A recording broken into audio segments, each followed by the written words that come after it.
All right, so example 1 back here, I'm actually going to cross out part A. We don't have enough information to do that.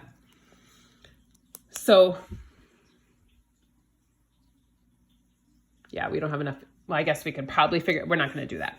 So, they tell us these are similars. They tell me the area of this little shape is 48 square inches. Now, I will tell you guys, you can totally go backwards on this and work through this kind of and avoid this rule kind of altogether, but I'm going to tell you, I'll show you guys that it kind of is interesting how it works a little bit. So this is this one's area, and I'm trying to find the area of this one. And so, but I have the scale factor here. So PO or OP goes with LK. So those are similar. So 9 goes with 6. But now, since I'm talking about area, it's going to be the scale factor squared. So I have to square these, which will be 81 over 36. Now you might have simplified that already, that'll work as well. Now I don't know the area of this one, so I'm going to call that big A unknown. But I do know the area of this one is 48. So I can cross multiply and set equal. And I don't have a calculator handy, so let me use my, so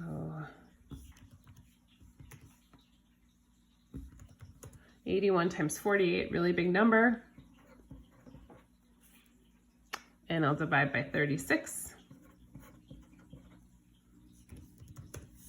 And I find out the area is 108, and that'll be square inches.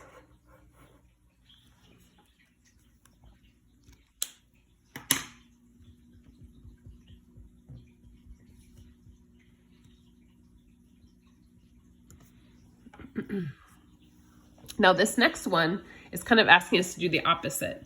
It tells us the ratio of two areas of two similar fingers is 9 to 25. Find the ratio of the corresponding sides, the lengths of the corresponding sides.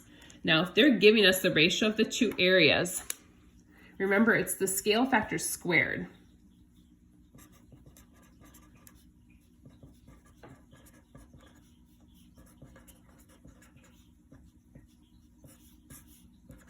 If I just want to figure out the scale factor, the way to do that is to undo that by taking the square root.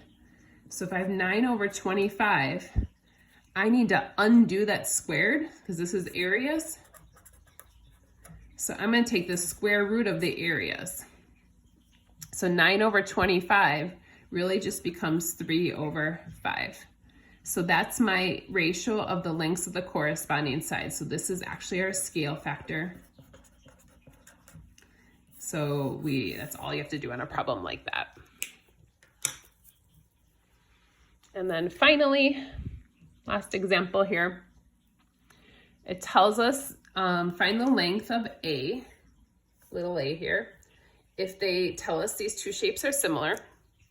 Now, if you look on the bottom, I don't know if you guys can see that, it says 98 square centimeters and this one says 50.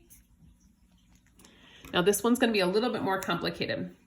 This time, they're giving us the side, they're giving us one of the side lengths, but not the other one, and they're giving us the areas. So remember, the area is the scale factor squared.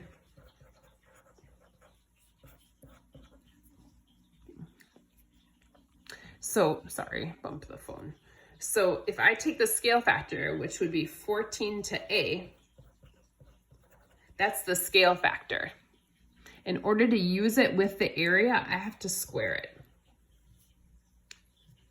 That's me squaring the top and the bottom. Now 14 should go with 98, and A should go with 50. Now 14 squared is 196. 14 times 14, A squared is just going to be A squared.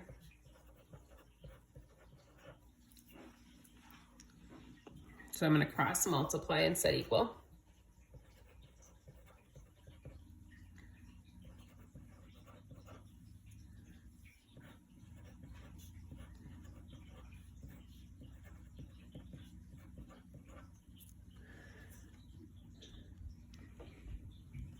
Now we haven't solved much with squared problems, and we've done a little bit of that in algebra.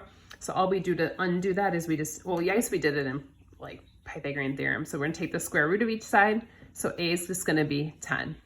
And that's that little side length there. And that makes sense. If this is 14 and that being 10, that totally makes sense. A reasonable answer. And so again, the biggest thing to understand is this area equals the scale factor squared. So homework is listed here for you guys. Again, if homework is not going well for you, do not wait till the test to say I'm lost. You should know every single day if you're struggling or not. If you're not struggling on the homework, the test should be perfectly fine for you guys. So again, shoot me an email if you guys have any questions, and hope all is going well. Take care. Bye.